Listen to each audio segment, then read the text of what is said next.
If you guys are watching this right now, it means I finally get to show you guys this video. Before I get into anything else, I want to make this crystal clear. I do not condone any sort of violent behavior, harassment, false reviews, any sort of negativity, any sort of negative response to Barley House or any of its employees. I do not condone that. It's not what I want, and it's simply not okay. This video is not intended to reignite the flame of what happened in Cleveland. In fact, it's here to completely end this so I can move on with my life, so Alyssa can move on with her life, and we can deal with this the right way, privately. That's how it should have been handled from the start, but that's mine and Alyssa's fault. That being said, nobody was perfect in this. The video I'm about to show you was intended to defend mine and Alyssa's self from the video that Barley House released. There's a lot of up shit going on in that video, and trust me, I wanted to show you guys ASAP. I originally planned on uploading this video at the end of November, I think November 28th, only a day after they posted their video. Unfortunately, I was not allowed to do so, legally not allowed to do so. To give you guys a little timeline on what exactly happened, Barley House uploaded their video in response to the whole situation. I found a lot of problems in this video, so obviously I planned on responding to this video. However, I could not because Barley House successfully filed a TRO against myself and Alyssa, which prevented us from speaking on the matter. We were not allowed legally to defend ourselves. We were not allowed to respond about the night at all. This was a problem, a huge problem, because Barley House got a lot of things wrong and they were not as perfect as they claimed to be this night. In the meantime, while Alyssa and I are unable to speak, they put out ads on YouTube, sharing this video, spreading it as far across the internet as they could, again, with mine and Alyssa's inability to defend ourselves or speak at all about it. It took so long for this video to finally come out because the legal process is very slow. Alyssa and I had to fly to Cleveland. We had to pay a lot of money for flights and lawyers and hotels and all that shit just so you guys could see this video. We did it just so you guys could see this video. I was allowed to post other videos, don't get me wrong.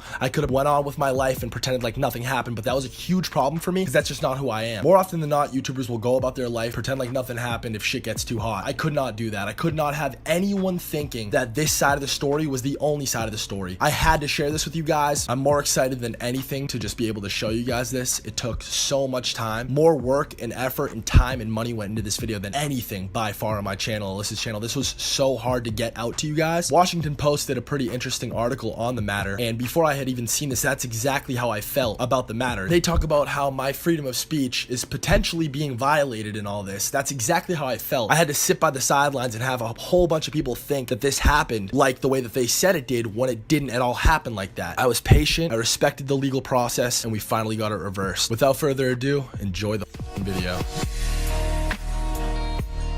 Everyone involved in the incident between me, Alyssa, and the Barley House made mistakes throughout the night. We all could have handled it better, myself included. Before I get into it, I just ask that you guys watch through the whole video. You guys watch my video from yesterday and try to put yourself into my shoes, look at it from my perspective, and understand where all this is coming from. Because it didn't happen for no reason. Obviously something happened, and I'm not completely in the wrong on this like Barley's saying I am. I didn't plan on making this video. I think I did a great job in my last one explaining my perspective, what happened throughout the night to me and Alyssa, and all that. But they released their video, it got posted to Reddit, and a wave of Reddit users came and just started blasting my video, started blasting me on Twitter and stuff, which I understand. Reddit is a scary community. You don't want to be on Reddit's bad side, and I just feel like my side is not represented at all in this video. So I understand where it's all coming from. I live on the internet, I get it. But what you have to understand is the guy commentating who wasn't even there is putting words in people's mouth, changing little bits and pieces of the story. Perfect example, he says at a point in this video, Alyssa's mom tells the bouncer, "I'm sorry." You can see Alyssa's mother patting the security guards on the shoulder, apologizing for what happened. Apologizing for what happened.